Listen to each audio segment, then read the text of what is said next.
De retour dans la tranche info, place maintenant à l'échange et au débat dans notre focus. Et comme je vous l'annonçais avant la coupure publicitaire, je reçois ce soir Marc Doyer, qui est porte-parole de Verity France. Rebonsoir Monsieur Doyer. Bonsoir. Alors on a pu parler effectivement des dernières nouvelles par rapport à votre affaire qui dure quand même depuis 2 ans maintenant. Pour revenir sur les faits, votre femme Morissette s'est fait vacciner en 2021. 15 jours après sa vaccination, elle développe la maladie de Creutzfeldt-Jakob, donc la maladie de la vache folle. Est-ce que quand vous apprenez cette nouvelle, qui on sans doute dans tous les cas, est terrible. Est-ce que vous faites le lien avec le vaccin d'entrée de jeu ou c'est a posteriori que vous vous êtes dit qu'il était peut-être en cause?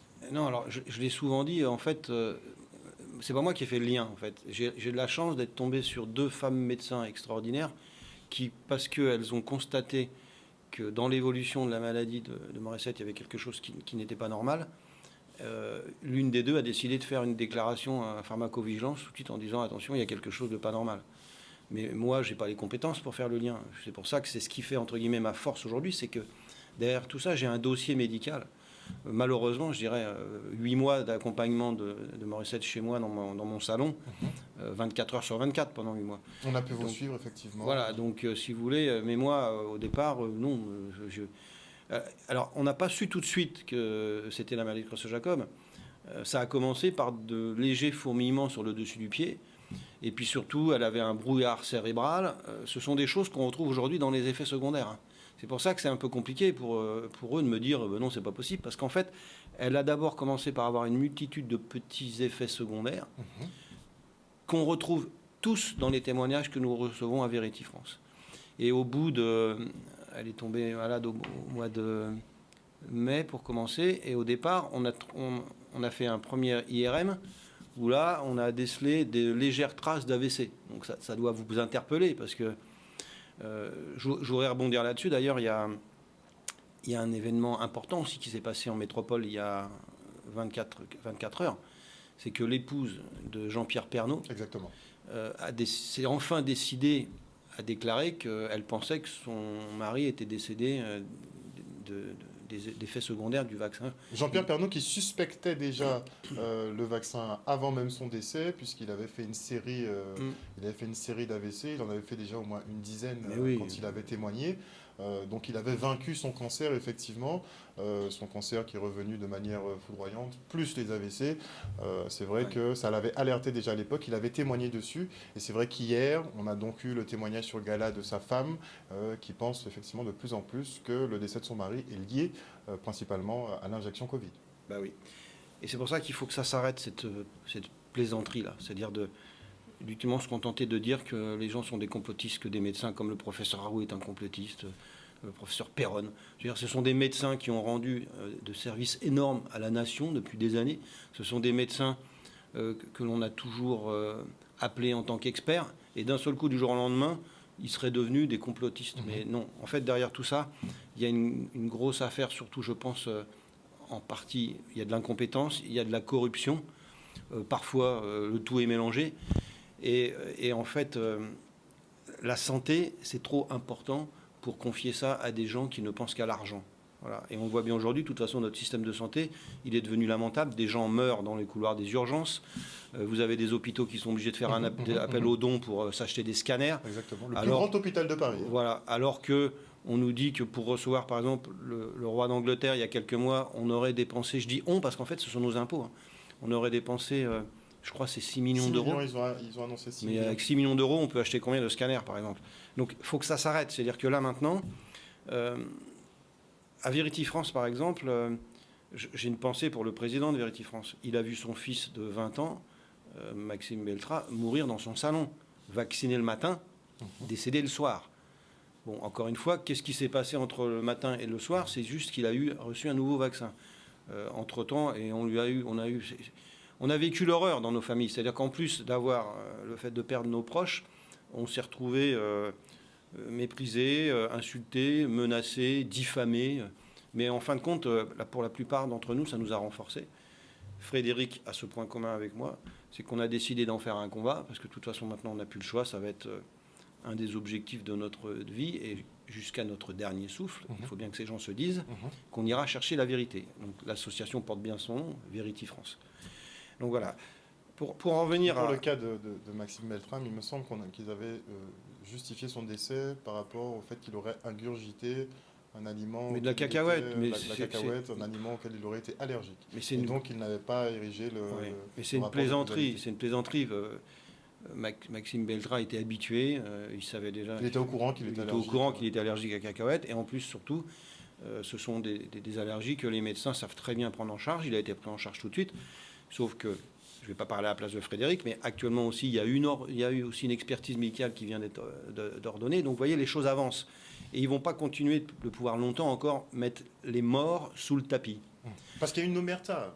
Est-ce qu'on peut dire vraiment qu'il y a eu une omerta sur les effets secondaires? Est-ce que vous l'avez senti dans les premiers temps déjà? Mais bien sûr qu'il y a une omerta. En fait, si vous voulez, le système est tellement organisé en France avec l'ordre des médecins que le premier qui bouge la tête, en l'occurrence médecin ou soignant, il perd tout.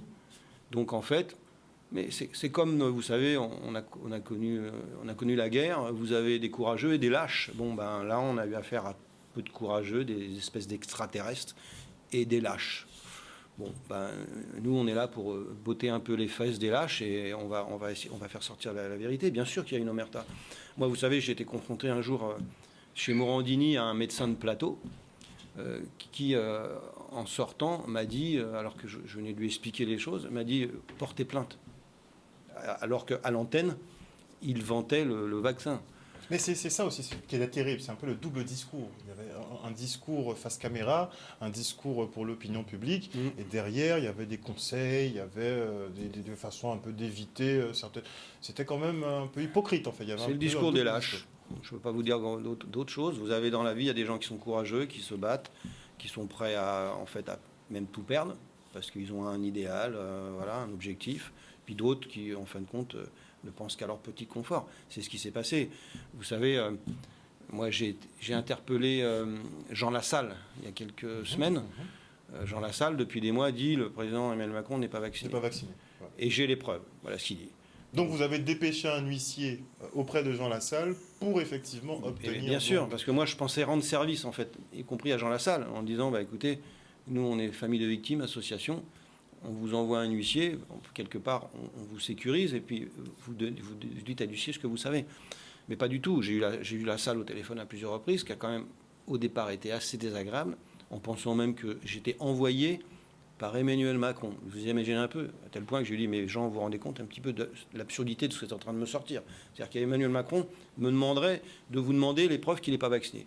Enfin, là encore, j'avais affaire à un pur politique qui ne pense qu'à son avenir politique et finalement qui n'a pas le courage que nous avons, parce que nous, en fin de compte, vous savez, qu'est-ce qui fait notre force à des gens comme Frédéric Beltrame? Moi, je pense à la maman de Eva Musso. C'est pareil, Eva Musso, je saute un petit peu de coq d'âne, mais c'est important. Eva Musso, il y a quelques semaines, il a été reconnu que son décès était lié au vaccin Pfizer. Alors que pendant des mois, on a traîné dans la boue cette mère de famille qui se battait, qui était déjà dévastée par la douleur. Parce que c'est ça, il faudra revenir là-dessus. Et c'est pour ça qu'en fait... Encore une fois, il faut que les gens qui me regardent aujourd'hui... Je suis content d'intervenir en Guadeloupe parce que vraiment, Morissette adorait cette île. Et pour moi, revenir ici, c'était un vrai challenge. Donc je suis content en fait, d'être avec vous et de vous dire tout ça. Et c'est important. Il faut bien se dire que tous ces gens, ils vont avoir des réponses à donner maintenant. Il va falloir qu'ils assument ce qu'ils ont fait. Mais d'une certaine façon, comme vous le dites, on glisse un peu. On est passé d'une phase où on parlait de Covid, comme nous ici en Guadeloupe, on avait les points hebdomadaires, comme vous les aviez en Hexagone, on nous parlait de Covid chaque semaine. Et du jour au lendemain, finalement, début d'année 2023, on n'a plus entendu parler de Covid. On a littéralement arrêté de parler de cette maladie. Et à partir de là... on a aussi arrêté de parler des effets secondaires potentiels. Déjà qu'il y a eu beaucoup de débats sur les effets secondaires qui n'existaient pas pendant un certain temps. Après, il y a eu les effets secondaires potentiels qui ont commencé à être déclarés. Mais vu qu'il y avait l'omerta derrière, les malades, finalement, ne sont pas pris en compte, puisqu'on n'en parle pas. Donc, il n'y a pas de prise en compte réelle des malades. Non, heureusement qu'il y a des associations comme Vérity France, heureusement qu'il y a des associations comme Où est mon cycle, où là, il y a un nombre incroyable de femmes qui ont des problèmes menstruels, de règles, à cause du vaccin. À tel point qu'ils ont été obligés de reconnaître, par rapport à l'action de Où est mon cycle, ils ont été obligés de reconnaître effectivement que ça figurait parmi les effets secondaires liés au vaccin. Mais il y avait une omerta aussi dessus. Mais vous savez, le problème, c'est que, en fait, là, aujourd'hui, ça va être à Pfizer de prouver, en fait, que, par exemple, pour la maladie de Morissette, c'est pas leur vaccin, que pour la maladie de Charcot, c'est pas leur vaccin, parce qu'en fait, ce vaccin est en phase 3.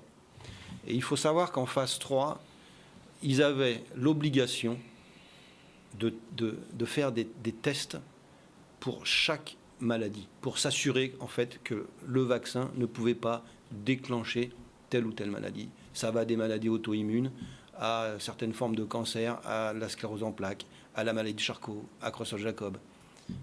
Et quand on leur pose la question, ils ont cette réponse terrible, ben non, on ne l'a pas fait, ou on n'a pas eu le temps. Ben oui, mais sauf qu'en fait, ça ne marche pas comme ça. C'est qu'ils auraient dû le faire. Donc c'est pour ça qu'aujourd'hui, mais c'est parce qu'en fait, les médias, autres que le vôtre et d'autres en métropole, on a des médias comme vous, indépendants, qui ont fait le job. Quand vous avez, par exemple, il y a quelques semaines, ça m'a fait bondir, Léa Salamé, devant le ministre de la Santé, qui entre-temps a démissionné, M. Rousseau, qui déclare que le nouveau vaccin Pfizer est sûr et re-sûr, et qu'il n'y a pas d'effet secondaire. Vous vous rendez compte un petit peu? Vous avez un journaliste en face qui n'a même pas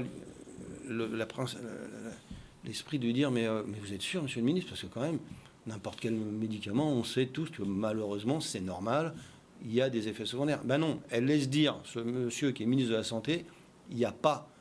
C'est pas il y a peu, c'est il n'y a pas. Donc on a affaire à des gens comme ça. Donc à partir du moment où on le sait, les choses sont cadrées. Donc nous maintenant, on utilise les armes que nous avons. C'est pour ça que je suis là aujourd'hui. C'est pour ça qu'il y a eu effectivement hier cette communication de mon fils Romain, qui n'est pas toujours forcément adroit, mais je voudrais aussi recentrer le débat et que là, les responsables politiques qui me regardent comprennent bien le sens de mon combat. C'est que le jour où Morissette est décédé, vers 1h du matin, moi, je m'étais endormi. Ça m'est arrivé peu souvent, mais j'étais fatigué, je m'étais endormi. Et c'est mon fils qui m'a réveillé et qui a eu ces mots terribles. Et vous allez comprendre pourquoi j'irai au bout. Il m'a dit « Papa, maman est froide, c'est fini ». Ben, je peux vous dire qu'aujourd'hui, c'est compliqué à vivre pour lui et c'est compliqué à vivre pour moi. Mais par contre, moi, je transforme. Alors, je ne vous dis pas que j'ai pas des moments, j'ai des moments un petit peu où je relâche, où je craque un peu. Mais j'ai transformé cette terrible histoire et toute cette souffrance en une force et une volonté qui me fera aller jusqu'au bout. Donc voilà, après, c'est assez drôle parce qu'il faut aussi avoir de l'humour. C'est qu'on passe de gens comme Delfrécy, Véran, qui vous poussent à la vaccination à outrance. Et puis, pour vous dire quelques mois après, comme Delfrécy, vous vous rendez compte, il y a quelques semaines, Delfrécy... Il a rétropédalé. Mais il a rétropédalé, il a même dit... Il avait été un peu plus précautionneux que certaines personnes comme Olivier Véran. Il avait déjà plus nuancé son propos de manière antérieure. Il n'avait pas attendu, effectivement, que le vent tourne, on va dire, entre guillemets. Il avait commencé déjà à déconstruire un petit peu son discours. Et c'est vrai que c'était un peu en opposition avec Olivier Véran, qui était assez catégorique. Ce qui lui a permis, d'ailleurs, de taxer Olivier Véran en lui disant qu'il était un petit peu trop, entre guillemets, extrémiste dans ses décisions. Oui, mais en fait, vous vous rendez compte qu'il vous dit on s'est trompé. Oui, c'est vrai, j'ai alerté le ministre de la Santé du moment, Olivier Véran, en lui disant bah non, ça ne protège pas de la transmission. Mais rappelez-vous bien, vous, comme moi, comme toute la population française, le président s'est présenté face à nous et il nous a dit si vous ne vous vaccinez pas, vous allez tuer papy et mamie dans la cuisine. Exactement. Et pour revenir sur ce que disait Jean Lassalle, et c'est central, je l'ai dit, c'est que en fait, l'homme qui est derrière tout ça, qui a pris ces décisions, je le dis aujourd'hui haut et fort, c'est juste du bon sens d'ailleurs, on n'a pas besoin des preuves de Jean Lassalle, n'est pas vacciné. Pour la bonne et simple raison qu'ils avaient les informations, qu'ils savaient très bien que c'était un vaccin qui n'était pas abouti, et ça je pense que d'ailleurs Pfizer ne l'a pas caché aux politiques, et donc Vous Non, mais imaginez... Pfizer n'a rien caché puisqu'ils ont sorti effectivement des premiers tests et ils avaient stipulé beaucoup de choses que les politiques n'ont pas prises en compte et ils sont restés enfermés dans un discours qui était extrêmement catégorique, il n'y avait aucune nuance dans leur discours et c'est là où effectivement Pfizer pourra se dégager une partie de sa responsabilité en disant nous on a sorti les rapports, mais vos politiciens effectivement, d'ailleurs c'est le discours de Delfrécy, hein, c'est nous on a donné des indications, finalement le gouvernement a fait ce qu'il voulait. Voilà, mais sauf qu'en fait, ces gens qui ont aussi, je pense aux soignants suspendus, des femmes, des hommes qu'on a laissés en France, vous vous rendez compte, on est en France, sans salaire, pendant 2 ans. Mais c'est juste incroyable. Et ceux qui sont responsables de ça, en l'occurrence celui qui est responsable de ça, n'est pas vacciné lui-même. Mais c'est incroyable. Alors bien sûr, là aussi, c'est un manque de courage. On va dire non, mais c'est complotiste. Bien sûr que si, qu'il est vacciné. Mais non, il n'est pas vacciné. Donc moi, aujourd'hui, je le demande encore. Bon, je sais qu'il ne le fera pas, peut-être pas tout de suite. Mais Jean Lassalle, s'il a les preuves, il devrait les sortir. Parce que je pense que aussi bien en Guadeloupe que dans les Antilles en général, qu'en métropole, partout, mais il y a beaucoup de gens qui attendraient ces preuves. Mais il dit vouloir protéger sa source. Qu'il ne va pas donner sa source en pâture, ouais. Et donc il est obligé de... Écoutez, Frédéric Beltra aurait aimé protéger son fils, le voir grandir, qu'il ait des enfants, le voir se marier. Moi, j'aurais aimé que Morissette voie sa petite fille Léonie, qui commence maintenant à me poser des questions, elle est où mamie, etc. Donc moi, les sources de... Excusez-moi, je ne vais pas pleurer sur les sources de Jean Lassalle, non. Je considère que là, quand on est dans un enjeu comme ça, pour moi, c'est un mauvais soldat, Jean Lassalle, sur ce cas-là. Et je lui ai dit, c'est une image qui se donne d'être proche de la population. Vous savez, le résistant campagnard, là, berger des grandes montagnes, avec sa grande gueule, en réalité, ça fait pchit. Hein. Certains vous ont dit que vous êtes peut-être devenu trop amer avec le décès de votre femme et que vous attaquiez un peu... Mais non, si j'étais amer, je serais pas là. Et si j'étais amer, j'aurais pas construit mon combat comme je le construis, c'est-à-dire en m'appuyant sur des réalités, sur des faits, en faisant appel à la justice de mon pays. Je fais pas les choses à moitié. Vous ne me verrez pas aller casser. J'en suis pas là. Je veux dire, je crois encore à la justice de mon pays. Ça va en faire bondir certains de mes amis. Surtout certains de mes amis extraterrestres. J'aime bien employer ce terme parce que j'ai rencontré, c'est le paradoxe de tout ça aussi, c'est que dans cette grande détresse, j'ai rencontré des gens formidables que je n'aurais pas rencontrés avant, et je suis obligé de me nourrir de ça. Donc non, mais moi, il n'y a pas du tout... je ne suis pas amer. Vous savez, j'ai interpellé un médecin de plateau qui est sur RMC, je ne me souviens plus de son nom... qui avait dit que parce qu'on avait vacciné rapidement des milliers de personnes, vous allez peut-être pouvoir m'aider, on avait des milliers d'années de recul. Marty, le professeur Marty. Monsieur Marty. Vous savez, quand je suis allé le voir au Salon de la Culture et que je l'ai attrapé en plein direct sur RMC, je ne l'ai pas agressé. Je suis simplement là, je lui ai dit, écoutez, voilà, vous avez parlé de mon épouse, du cas de ma femme sur RMC, sans jamais me donner un droit de réponse. C'est vrai. Vous voyez, les journalistes, un petit peu. Et ça, c'est arrivé pour beaucoup d'entre nous. Je lui dis, maintenant, je suis venu vous voir, moi. J'ai le dossier, vous voulez qu'on en parle? Là, vous savez, j'ai eu un dégonflage de Marty. On y a assisté. Donc voilà, quoi vous dire d'autre Alors, vous parliez justement de votre fils qui doit faire face à ce qui s'est passé. Tout comme vous, il est engagé dans une bataille pour obtenir justice pour votre famille. Il y a toujours des réactions un peu opposées. Vous avez des soutiens, mais vous avez aussi beaucoup de personnes qui s'opposent un peu à vos actions. Sur mes réseaux, par exemple, j'avais repartagé... J'ai repartagé le tweet, par exemple, de votre fils sur les résultats de l'expertise. Et on m'a envoyé cette réponse, par exemple. Un fils dans la peine, endoctriné et maintenu dans l'ignorance et la rancœur, c'est pas exactement une preuve. Et on m'envoie un article en lien avec le fait que le vaccin Covid ne soit absolument pas lié à la maladie de Creutzfeldt-Jakob. Ouais. Qu'est-ce que vous pensez de ce genre de réaction ? Écoutez, je pense que ce sont des gens qui feraient bien de se poser des questions pour ce que je viens de vous dire précédemment, c'est-à-dire que le même, il y a un an, vous aurez dit par exemple que c'était pas vrai, que ça déclenchait pas les AVC, que ça créait pas la maladie de Charcot, que il n'y avait aucun danger pour les femmes enceintes, que surtout à 99%, ça allait vous protéger de la maladie et de la transmission. Donc circuler, il n'y a rien à voir. Moi, pour moi, ces gens-là ne sont pas crédibles. Surtout que, je le rappelle, il y a une expertise judiciaire qui a été ordonnée et que j'ai un dossier médical, moi. C'est-à-dire que je ne viens pas comme ces gens qu'on trouve sur Twitter et d'autres. D'ailleurs, il y en a de moins en moins quand même, parce qu'ils sont en train de se sauver. Hein. Exactement. Voilà. C'est vrai. Donc, non, mon fils, c'est pareil, vous savez. Alors, il est un peu moins cadré que moi, mais c'est aussi dû à l'âge. Et puis, encore une fois, c'est parce que, vous savez, moi, j'en parle souvent avec lui. Quand j'ai eu le rapport d'hier, là, entre les mains, lui est beaucoup plus virulent que moi. Lui, il dit, mais papa, il faut en parler, on doit la vérité aux gens, même si moi, je lui dis, mais prudence, Romain, pour le moment, il y a une pré-expertise, c'est une première victoire, parce que, effectivement, que les experts reconnaissent, que Pfizer reconnaît que ça crée ce genre, ça peut. Vous savez, c'est pas moi qui l'ai inventé, c'est aussi ce que je répondrai à la personne qui a écrit ça. C'est que toute mon histoire démarre à un rapport de l'EMA. C'est l'Agence européenne des médicaments. C'est pas moi qui l'ai inventé.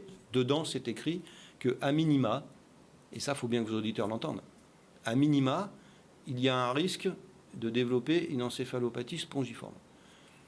Certains vont vous dire que c'est lié à la composition du vaccin, mais moi, ça m'est égal. C'est écrit qu'à minima, ça risque de développer. Morissette s'est fait vacciner. 15 jours après, elle a développé cette maladie. Pourquoi elle ne l'a pas développée 15 jours avant? Pourquoi tous les cas que j'ai amenés sur la table, ces gens-là n'ont pas développé 15 jours avant? Pourquoi aujourd'hui en France, les experts, quand devant mon étonnement, leur dire, mais vous avez que 6 cas, mais moi c'est bizarre, j'en ai reçu 50 et j'en ai 23 qu'on donnait, une étude, et qu'on me répond, ah ben oui, mais vous savez, aujourd'hui, en fait, on n'incite pas, après le décès, à faire une autopsie. C'est-à-dire qu'aujourd'hui, je le dis haut et fort, les autorités déconseillent aux familles de faire une autopsie sur des cas suspects de Creutzfeldt-Jakob. Ça va à l'encontre d'une circulaire qui date d'il y a plus de 20 ans, qui était faite au moment de la maladie, de la maladie de vache folle, quand il y avait les farines animales. Oui. Donc c'est pour ça que ça va être compliqué pour tous ces pseudo Twitter, là, des gens qui essayent de me démonter depuis des mois. Parce que moi, en fait, quand je m'exprime pas comme ça, par hasard. Je sais de quoi je parle.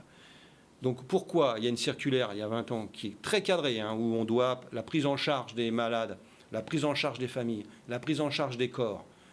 Logiquement, on ne manipule pas un corps de quelqu'un qui a été suspecté de Creutzfeldt-Jakob comme on manipule n'importe quel autre corps. C'est dangereux pour les personnes qui manipulent. Les prions, c'est une maladie extrêmement dangereuse. Et là, on apprend finalement que les autorités incitent à ne pas faire d'autopsie. Pourquoi? Pourquoi, là, depuis quelques jours, on nous dit qu'il y a une augmentation de cas de Creutzfeldt-Jakob dans certains pays, mais ils sont en train de nous parler de la maladie, que ce serait à cause du cerf, le pauvre cerf, un cerf, le cerf de Virginie, je crois. Non mais faut arrêter de nous prendre pour des imbéciles. Encore une fois, revenons là-dessus, c'est central. Pourquoi, dans le rapport de l'EMA, il est écrit à minima qu'il y a un risque de développer une encéphalopathie spongiforme? Surtout qu'encore une fois, on ne parle pas d'un petit mal de tête, d'une crise cardiaque ou d'une myocardie. On parle d'une maladie où il y a 1,5 cas sur 1 million. Moi, j'ai amené sur la table environ 50 témoignages, dont 23 ont fait l'objet d'une étude.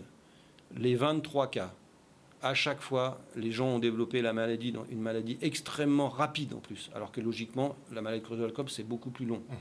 Et tous ont développé, c'est pas moi qui l'invente, tous l'ont développé 15 jours après. J'ai un cas, et tout ça, je l'ai à disposition des autorités de santé, hein, qui ne perdent pas leur temps à m'envoyer leurs petits copains sur Twitter pour essayer de me faire des tweets comme vous m'avez lu là, etc. etc. C'est pas la peine. Rentrons dans le vif du sujet. J'ai un cas d'une famille israélienne, où là, on sait que ils ont la maladie de Creutzfeldt-Jakob dans leur gène.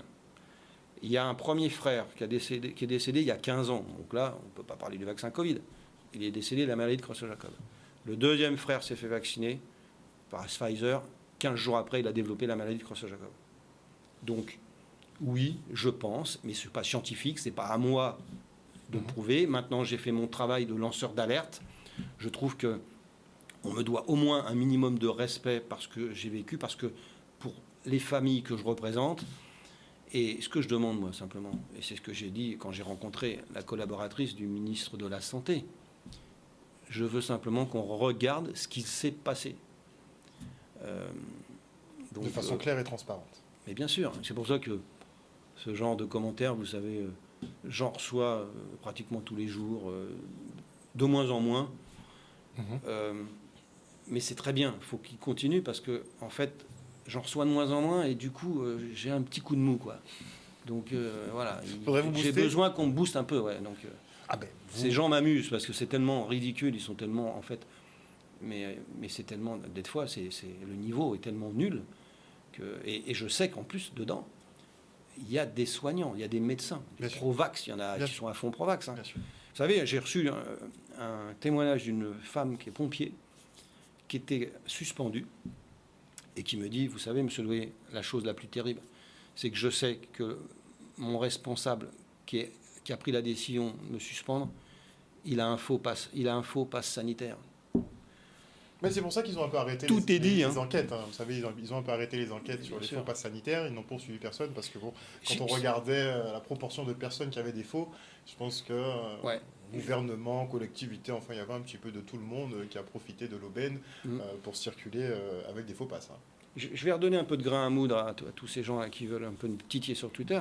Il y a quelques jours, Alexandra Orion-Caude, qui est quand même une des spécialistes au monde de l'ARN, il n'y en a pas beaucoup, hein. Je crois que c'est moins d'une dizaine. Hein. On a une poignée, voilà. Une poignée de spécialistes. Elle est contente, elle m'appelle il y a une dizaine de jours, elle partait en voyage, elle avait besoin que je l'aide à passer une vidéo parce qu'elle ne pouvait pas, elle prenait un avion. Et cette information, c'était la revue scientifique Nature, qui est loin d'être une revue complotiste, qui sortait une étude, je crois, qui a été faite par des anglo-saxons, qui disait qu'ils se rendaient compte qu'en fait, dans certains cas, le vaccin ARN, en l'occurrence Pfizer, créait des protéines complètement absurdes. Je rappelle encore juste une chose, encore une fois, je ne suis pas médecin, moi, mais bon, il faut bien que je le dise, puisque les autres ne le disent pas. Tout ça, c'est une affaire de protéines, d'inflammation. On nous parle de la protéine Spike. Et là, comme d'un seul coup, on nous explique que finalement, chez certains d'entre nous, ce vaccin détraquerait nos protéines et qu'elles deviendraient, en l'occurrence, absurdes, un peu folles. Et forcément, ça a des effets sur le corps qui est pas terrible, quoi.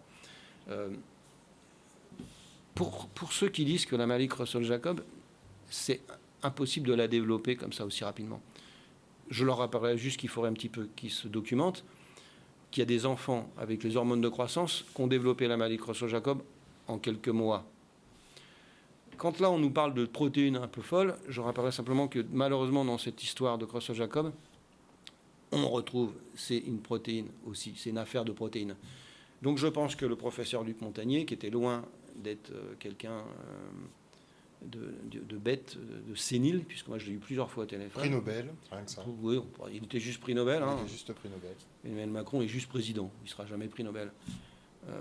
Olivier Véran, n'en parlons pas, je pense que, voilà, je ne sais pas où il finira. Qu'a donné justement la plainte que vous avez portée contre lui ? Bah écoutez, moi en fait, un jour je reçois un coup de téléphone des équipes de Cyril Hanouna, entre guillemets, que je remercie aujourd'hui parce que ça a été avec Pascal Praud, un des premiers à me donner la parole. Hein. Ils ont eu le courage de le faire. Lui, André Berkoff. De Sud Radio. Donc il faut les saluer. Et je reçois un coup de téléphone de la prod qui me dit, écoutez, voilà, on va faire un face à Baba avec Olivier Véran, on aimerait vous avoir face à lui. Bon, j'ai dit, écoutez, c'est Noël, merci. Mais je me rappelle leur avoir dit, vous savez, je pense qu'il refusera. Et de là, on me dit, non, mais il nous impose rien. Bon, bah écoutez, c'est très bien. Puis les jours passent, j'étais prévenu quand même 3 semaines avant l'émission, ce qui est extrêmement rare, parce qu'en général, les invités, ils choisissent, vous savez, au dernier moment. 48 heures avant, ils ont annulé, en me disant que non, que finalement, ils voulaient avoir des interlocuteurs moins connus que moi, forcément plus manipulables surtout. Vous avez Olivier Véran qui est sur son trône, là, chez Véran, là, et puis il peut raconter un peu ce qu'il veut, donc voilà. Comme en plus les médias, le lendemain, ne font que répéter ce qu'il a dit, sans les chercher à analyser, c'est facile, il n'y a pas de débat contradictoire. Donc moi, qu'est-ce que je me dis à ce moment-là ? Je me suis dit, bah, vous savez, moi, j'ai jamais caché mon... J'ai eu, avant, j'avais la passion de la politique. je faisais partie de mouvements citoyens et j'ai croisé à un moment donné la route d'En Marche. D'ailleurs, ça n'a pas duré longtemps, mais j'assume totalement tout ça. J'ai rien effacé de mes réseaux. C'est pour ça que certains ont essayé aussi de m'attaquer là-dessus. En disant oui, c'est un macronisme, machin. Mais non. Moi, j'ai cru, comme d'autres, dans un nouveau discours de faire de la politique autrement. Comme vous avez fait confiance pour la vaccination aussi. Mais bien sûr que j'ai fait confiance, parce que moi, en fait, c'est là où c'est terrible. C'est moi qui est inscrit. Alors, je sais que mes amis n'aiment pas que je dise ça, donc je vais dire que je vais essayer de le digérer maintenant. C'est moi qui ai inscrit Morissette. C'est moi qui l'ai fait, en me disant je vais la protéger. Voilà, j'ai un peu cette phase de tendance de vouloir protéger les gens que j'aime, c'est comme ça. Donc imaginez un peu la responsabilité aujourd'hui quand au fil du temps j'avance et que finalement j'aurais préféré quelque part avoir tort, puis de me dire bon bah elle a la malchance d'avoir cette maladie comme d'autres. Mais là de me dire qu'en fait c'est lié à ce satané vaccin là, une petite piqûre, tout ça, on vous envoie pas grand chose et ça crée ce que ça crée là. Il y a des choses terribles qu'on voit aujourd'hui. Des gens, vous vous rendez compte, maladie de Charcot, c'est des gens qui se retrouvent d'un seul coup enfermés dans leur corps. Moi, j'ai vécu ça, Morissette, enfermé dans son corps avec des larmes qui coulaient parce que je lui faisais sa toilette, alors que c'était quelqu'un de très coquette, qui aimait la vie, etc. Donc, Véran, si vous voulez, quand je vois qu'on me dit finalement, je sais par quelqu'un, par un journaliste, pas par un journaliste de l'équipe d'Hanouna, qu'en fait, c'est le directeur de cabinet d'Olivier Véran qui a dit non, on ne veut pas de Marc Doyer. D'ailleurs, je n'ai pas été le seul. Il y a eu aussi un pompier qui devait être invité, qui n'a pas été invité. Ben, il se trouve que par mon passé dans les mouvements citoyens, j'avais côtoyé tous ces gens, pas longtemps, heureusement d'ailleurs. Je me suis écarté vite d'En Marche, moi, au moment des Gilets jaunes.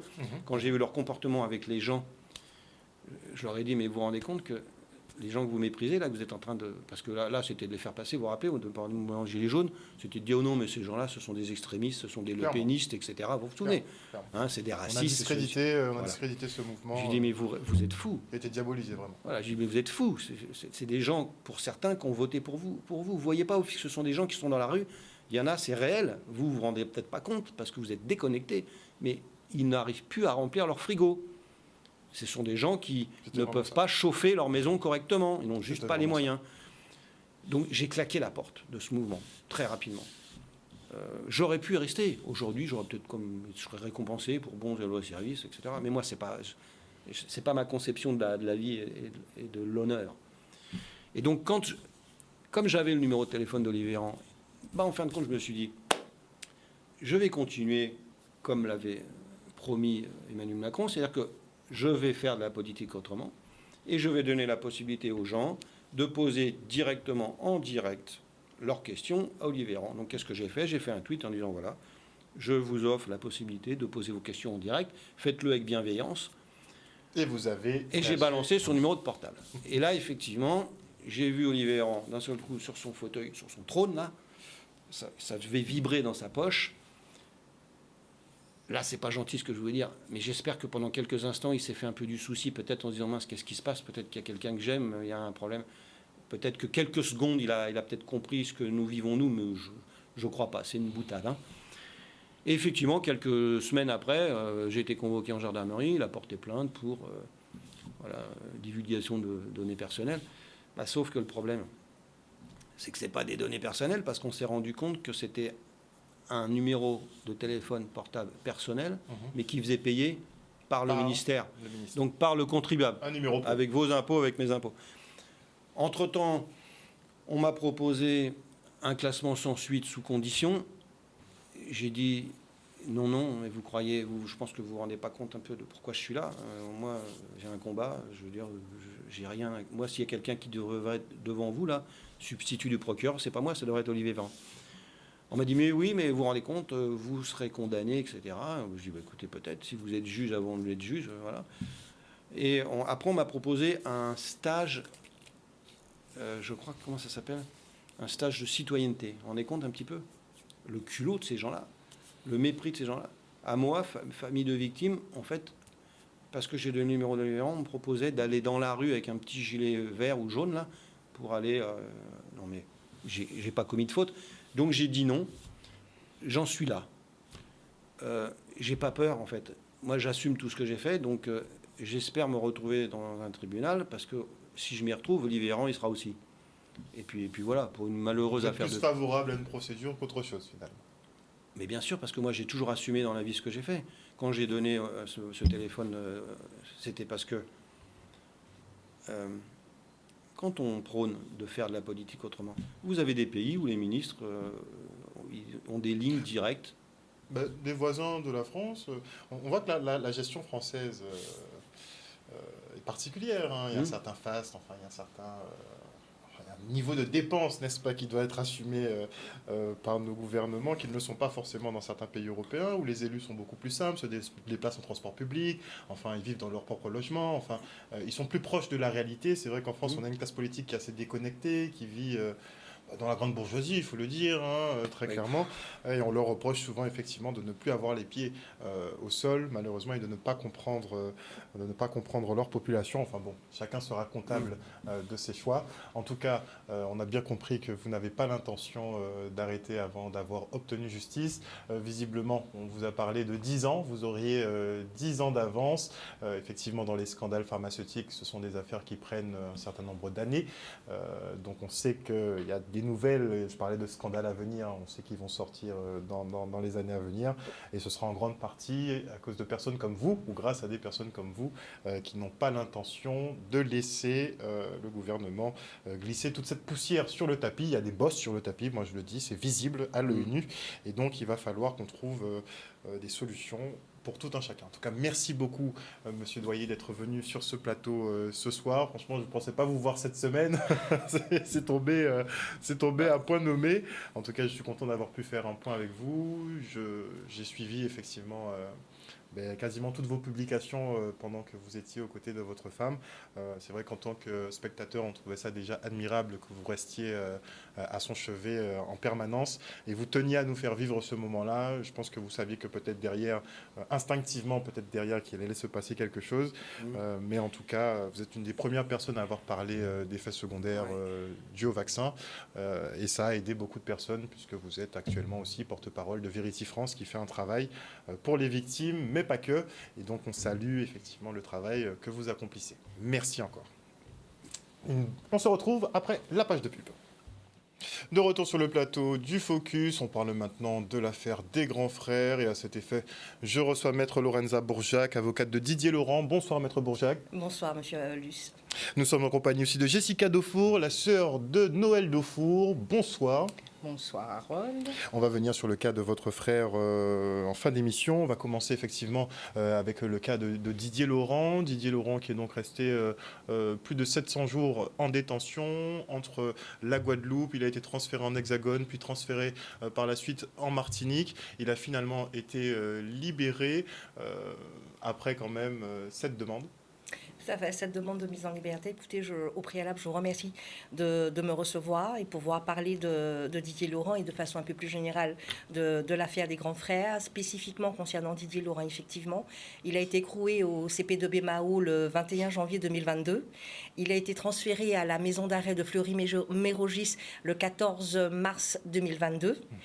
Nous avions sollicité du juge d'instruction de l'époque, effectivement, comme l'instruction avançait, qu'il puisse en tout cas se rapprocher des Antilles, ne serait-ce qu'au CP de Ducos. Ça avait été accepté en mai 2023, c'est-à-dire le 10 mai 2023. Le juge d'instruction prend une ordonnance qui demande le transfèrement de Didier Laurent de la maison d'arrêt de Fleury-Mérogis au CP de Ducos. Cette décision ne sera mise à exécution que le 28 novembre 2023. Où effectivement il sera transféré de la maison d'arrêt de Fleury-Mérogis au CP de Ducos. Et le 2 janvier 2024, il est placé en liberté sous contrôle judiciaire par la Chambre de l'instruction de Fort-de-France. Alors, j'aimerais qu'on parle aux téléspectateurs justement du fonctionnement du mandat de dépôt, puisqu'on a des hommes qui ont été placés en détention sans pour autant être jugés. On va dire que c'est de la détention préventive, mais comment se passe le mandat de dépôt, sachant qu'on a eu quand même 8 hommes qui sont restés, dont 2 qui sont restés près de 2 ans incarcérés? Alors écoutez, si à la suite de la mise en examen, alors si on se rappelle bien, on va faire un petit retour sur ce qui s'est passé, on va se placer en janvier 2022. Le 18 janvier 2022, vous avez près de 8 personnes qui sont placées en garde à vue, dont Didier Laurent, mon client. À l'issue de cette garde à vue qui va durer près de 4 jours, ils seront présentés à un juge d'instruction pour les mettre en examen. Dans le cadre de cette mise en examen, il y a 8 infractions. qui sont reprochées, on va parler de Didier Laurent, mais les mêmes 8 infractions à peu près sont aussi reprochées aux autres. Le juge d'instruction considère qu'il a des éléments suffisants déjà pour le mettre en examen, mais considère que les infractions pour lesquelles il était mis en examen sont tellement graves qu'il faut absolument le placer en détention provisoire. Donc, c'est à ce moment-là qu'on va avoir un deuxième juge, le juge des libertés de la détention, qui décide du placement de Didier Laurent en détention provisoire. Et depuis le 21 janvier 2022, il sera placé malheureusement en détention provisoire jusqu'au 2 janvier 2024. Alors, on ne peut pas détenir quelqu'un de façon provisoire indéfiniment. Est-ce que 2 ans, est-ce qu'on est dans des durées légales? Tout à fait, parce qu'il faut savoir que parmi les infractions qui sont reprochées à mon client, il y en a une, c'est celle de... On se rappelle que l'infraction concernant la destruction du bien d'autrui par un moyen dangereux, je fais référence à la concession Auto-Guadeloupe et au SPIP, bien évidemment, parce qu'on impute à M. Didier Laurent le fait que ces établissements aient brûlé. Cette infraction fait encourir une peine de réclusion criminelle de 20 ans. Et lorsque l'on est dans ce cadre, je dirais dans ce quantum de peine, la détention provisoire peut aller jusqu'à 3 ans. Donc on était encore dans les délais légaux pour la détention provisoire. Sauf qu'aujourd'hui, que ce soit le juge d'instruction ou le juge des libertés de la détention, tous deux s'accordaient à dire que l'instruction, c'est-à-dire l'enquête qui est menée par le juge d'instruction, avait un délai prévisible d'achèvement dans 2 mois. C'est-à-dire que pour le mois de mars, normalement, si on suit ces délais, l'enquête devrait, en tout cas l'instruction, devrait être clôturée par le juge.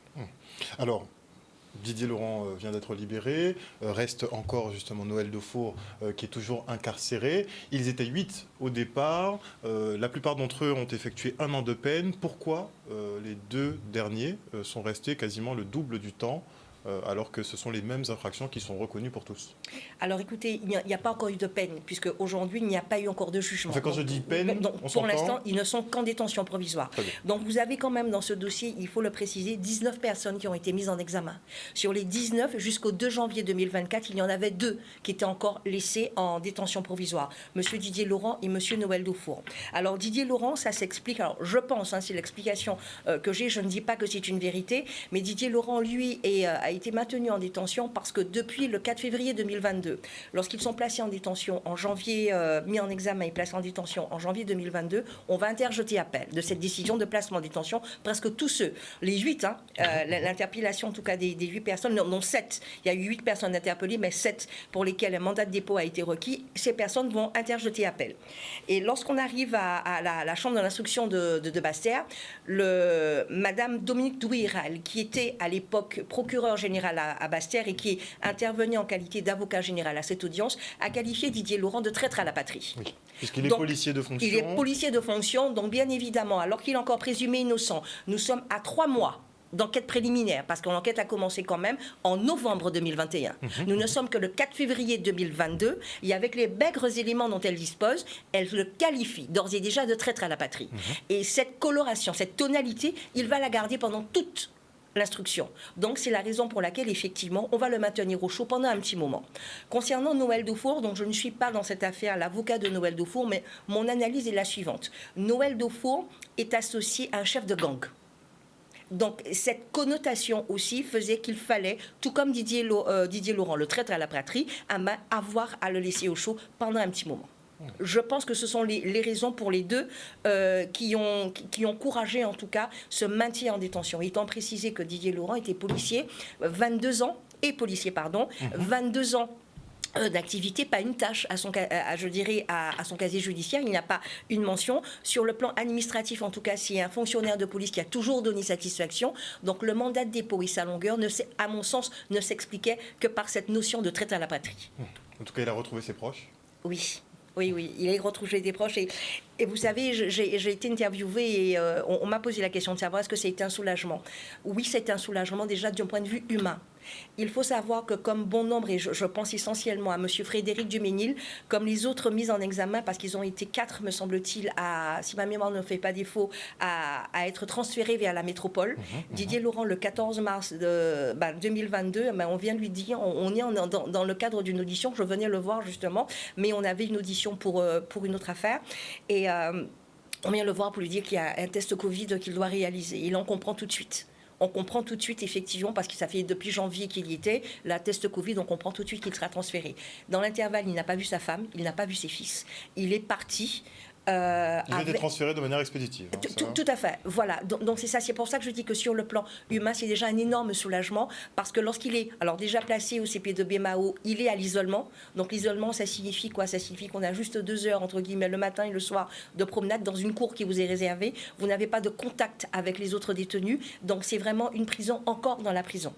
Lorsqu'il arrive à Fleury-Mérogis, c'est exactement la même chose, mais c'est en pire, parce que Didier Laurent, chaque fois qu'il avait à se déplacer, puisque j'ai eu l'occasion d'aller le voir en juin 2022, chaque fois qu'il se déplaçait, il y avait moins 6 ou 7 agents pénitentiaires pour avoir à l'accompagner. Mais ce qu'il faut savoir aussi, c'est qu'avant qu'il ne vienne me voir, il y a une fouille intégrale, d'accord? Et après aussi, l'entretien même avec son avocat, il y a même cette fouille. Donc, vous voyez, sur le plan humain, c'est très lourd à vivre. C'est très lourd à vivre pour quelqu'un qui s'est toujours trouvé de l'autre côté de la barrière, qui ne connaît pas le monde carcéral. Et pour la famille, d'autant plus. Vous avez une femme qui, du jour au lendemain, ne connaît de la justice que ce qu'elle connaît de l'activité professionnelle de son mari, et du jour au lendemain se retrouve de l'autre côté, sans la possibilité d'avoir communiqué avec lui. Parce qu'il faut savoir que la famille de M. Laurent n'a pu avoir contact avec lui qu'en juillet 2022, en décembre 2022, et au cours de l'année 2023, au courant octobre 2023. D'accord. Donc, ce sont reprises. Voilà, ce sont vraiment des liens qui ont été distendus à cause de la distance. Et ça, sur le plan humain, oui, c'est un véritable soulagement qu'aujourd'hui Didier Laurent ait été mis en liberté sous contrôle judiciaire. Alors, on est à l'avant-dernière libération. Il se pourrait que l'instruction, justement, se termine dans 2 mois. Donc, on verra, on sera fixé à savoir si il y a procès par la suite ou non. Mais on sait que vous ne pouvez pas trop en parler, mais... on parle d'un dossier vide, beaucoup, enfin, j'ai fait traîner mon oreille un petit peu partout, et on parle beaucoup de dossiers vides, même depuis le départ, on parle de dossiers vides. Est-ce qu'il y a des éléments probants contre, effectivement, votre client ou bien d'autres personnes, comme Noël Daufour? J'ai assisté à l'audience, d'ailleurs, de demande de libération, la première de Noël Daufour. On devra faire un débrief là-dessus, parce que ça mérite une émission. Mais, concrètement, qu'y a-t-il contre votre client ou bien d'autres personnes comme Noël Daufour? Alors, bien évidemment, ma parole sera prise pour ce qu'elle est, c'est-à-dire celle d'un avocat, et précisément avocat de Didier Laurent. Je fais du pénal depuis bientôt 11 ans, et je sais reconnaître dans un dossier quand il y a une culpabilité, qu'elle soit au niveau de la, je dirais, correctionnelle, qu'elle soit au niveau de la cour d'assises, c'est-à-dire criminelle. Aujourd'hui, et dès la première fois, vous nous avez eu je dirais, l'amabilité de nous inviter sur votre plateau. Nous étions plusieurs confrères, et nous avions tous la même lecture de ce dossier. C'est un dossier aujourd'hui qui repose essentiellement, et je vous remercie de me faire préciser ce point, c'est un dossier qui repose essentiellement sur des écoutes téléphoniques. Sur ces écoutes téléphoniques, alors déjà, vous avez des gens qui s'expriment en créole. Sur ces écoutes téléphoniques, alors sur ça, depuis le début de cette procédure, nous avons été plusieurs à demander à avoir l'accès à ces écoutes téléphoniques. Nous ne l'avons pas eu. C'est-à-dire qu'on a un dossier, mais on a la moitié du dossier. Et tout ce qui constitue, en tout cas pour le parquet et le juge d'instruction, tout ce qui constitue la matière première de ce dossier, nous n'y avons pas droit. Nous y sommes exclus. Donc on fait avec ce qu'on a.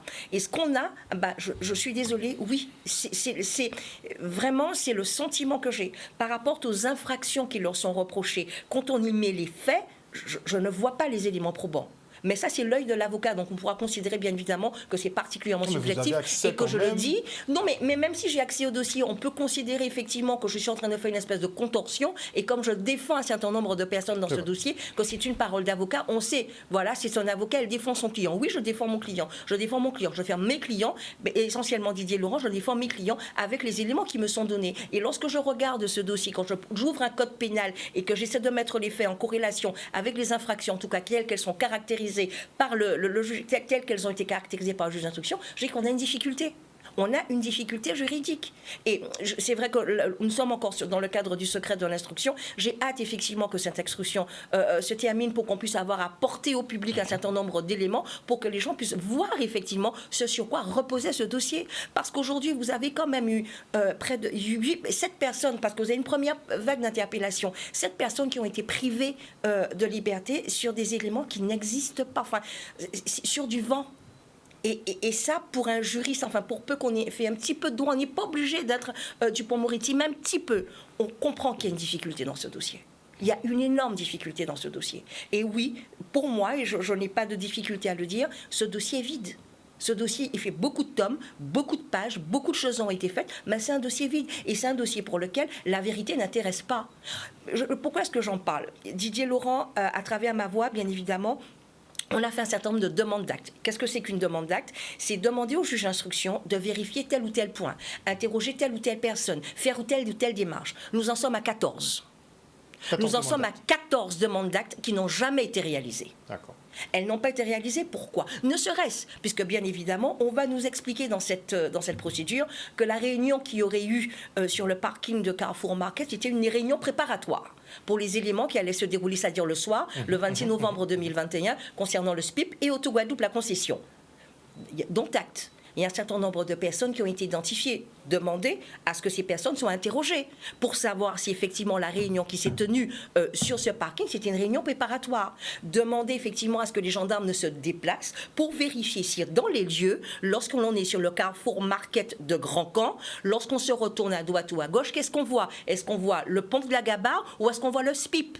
Donc, ces choses qui sont élémentaires et qui permettent effectivement de remettre l'église au milieu du village. Ça n'a pas été fait. Demander l'audition d'un certain nombre de personnes, puisqu'on nous a parlé des réunions, parce que c'est à travers ces réunions que va sortir cette infraction concernant les extorsions de fonds. Parce qu'ils sont poursuivis aussi pour ça. Interroger toutes les personnes qui étaient aux réunions, parce que toutes n'ont pas été interrogées. Mais il n'y a pas eu de personnes qui se sont déclarées comme victimes. Alors, à ce jour, Monsieur Luce, et c'est une des choses que j'ai reprises dans le communiqué de presse, l'un des critères qui était retenu pour voir, en tout cas pour rejeter la demande de mise en liberté de Monsieur Didier Laurent, c'était que sa mise en liberté pourrait entraîner une espèce de pression. Parce que Didier Laurent a la faculté de faire une pression, bien évidemment, sur les témoins et les victimes. Alors, parlons des témoins. Les témoins, les seuls que j'ai reconnus dans ce dossier, mais très certainement, il y en a d'autres que je ne suis pas encore arrivé à identifier, donc je m'en excuse. Mais en tout cas, en l'état actuel du dossier, vous avez des témoins. Qui sont les témoins? Les autres mises en examen. À ce jour, il n'y a pas un mis en examen qui dit que Didier Laurent, par l'intermédiaire de X, Y ou Z, est tenté de mettre une pression. Et concernant là où les victimes, les seuls que moi j'ai pu recenser dans ce dossier sont la concession Auto-Guadeloupe, d'accord, et le SPIP. À ce jour, d'accord, nous sommes à 2 mois d'achèvement de cette procédure, il n'y a eu aucune constitution de partie civile, c'est-à-dire aucune victime connue. Donc ce sont des principes, en tout cas des éléments qui nous sont avancés, mais qui sont des espèces de fantasmes en fait. On nous les donne pour les donner, pour avoir à justifier, pour respecter, je dirais, de façon tout à fait hypocrite, pour avoir respecté les dispositions légales, mais dans les faits, ça ne se vérifie pas. Donc aujourd'hui, la victime va exercer une pression. Non, ça n'a jamais existé non plus. Au début de la procédure, comme jusqu'à maintenant, ça n'a jamais existé. Il y aura beaucoup à dire de toute façon encore sur ce dossier. Jessica Defour est avec nous également. Vous êtes donc la sœur de Noël Defour. Comment vous vivez le fait justement que votre frère ne soit toujours pas sorti de sa détention provisoire?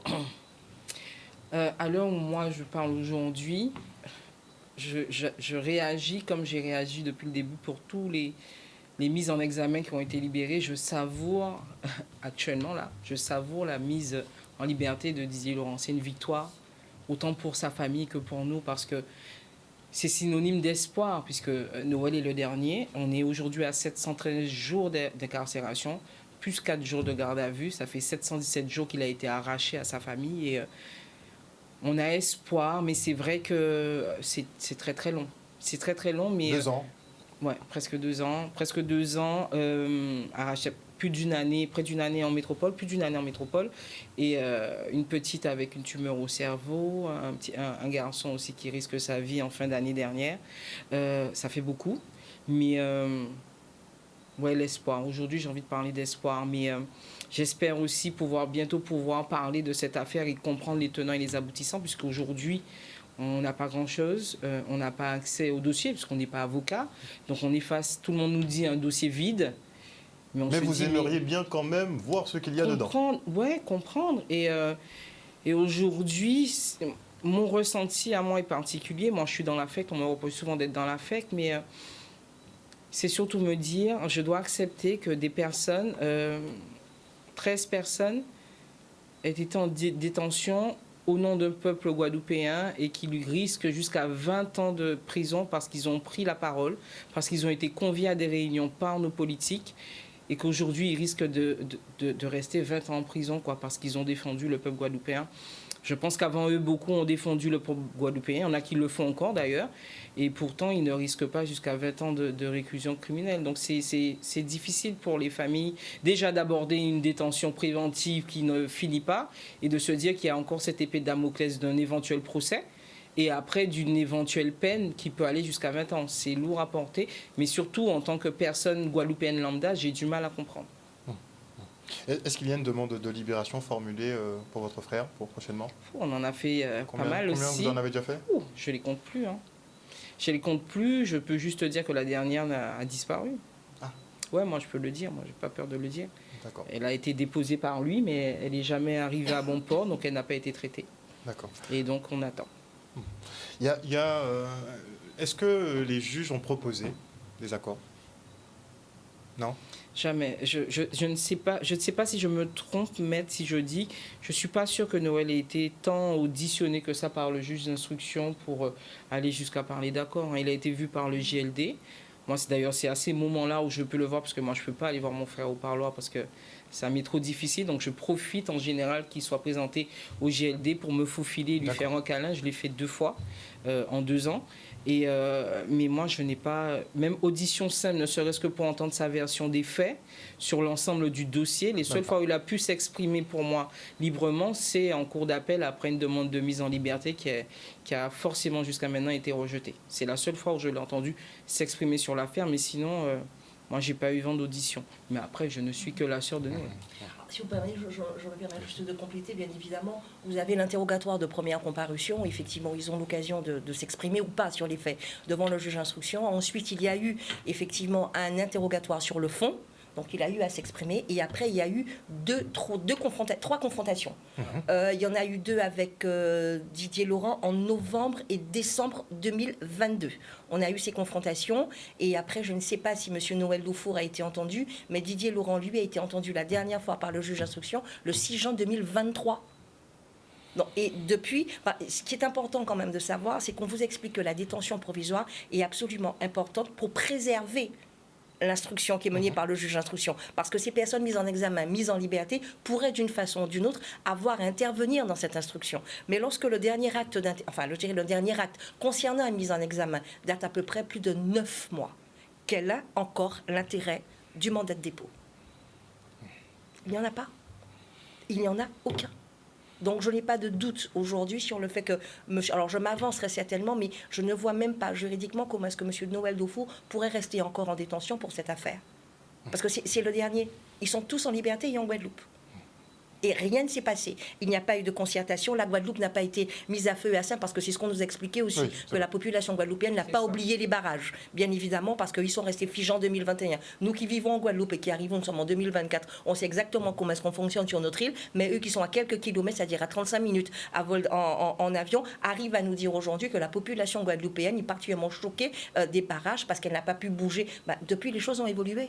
Et toutes les personnes qui ont été mises en liberté aujourd'hui sous contrôle judiciaire ne se sont pas concertées, n'ont pas mis la Guadeloupe à feu à sang, n'ont appelé qui que ce soit à faire quoi que ce soit. Ce sont des gens aujourd'hui, et ça c'est important de le savoir aussi, vous avez des personnes qui ont été placées en détention, qui ont été transférées, qui ont vécu une détention particulièrement horrible et qui sont marquées par ça. La liberté aujourd'hui est très importante pour ces hommes et surtout pour leurs familles. Ce sont des choses que l'on a oubliées. Mais derrière ces hommes, il y a des familles. Il y a des enfants, il y a des femmes, il y a des mères, il y a des sœurs. Il y a des familles aussi qui, elles, ont été enfermées le temps de leur détention.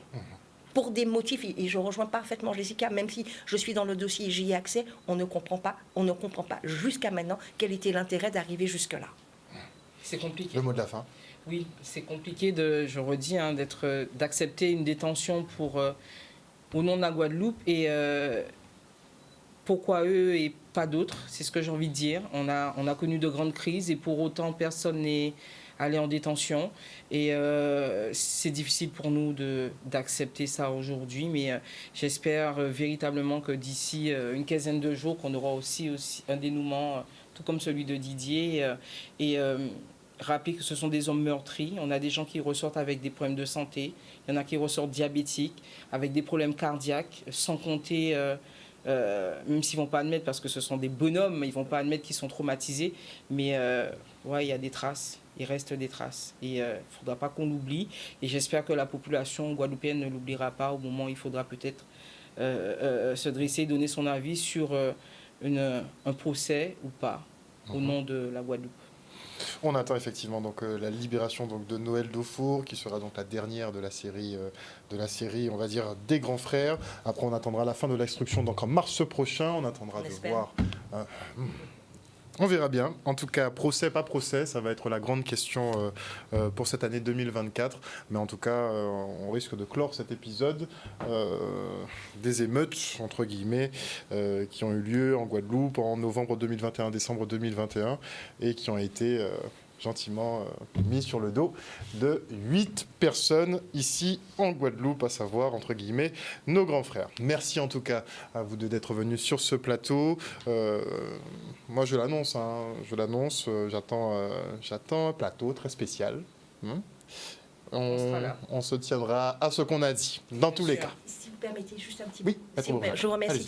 Allez-y. Oui, je voulais particulièrement remercier toutes ces personnes qui restent encore anonymes, mais qui ont été un soutien pour toutes les familles et particulièrement pour la famille de Didier Laurent. Je remercie aussi toutes ces personnes qui, à la suite du communiqué, se sont manifestées sur le Facebook de France Antilles et qui ont témoigné aussi tout leur soutien. Et pour ces personnes, vraiment, encore merci pour Didier Laurent, sa famille et pour les autres. Merci encore à vous deux d'être venus sur ce plateau C'est nous qui ce vous remercions. soir, chers téléspectateurs. On se quitte, mais on se retrouve demain. Une bonne soirée à vous. Ciao.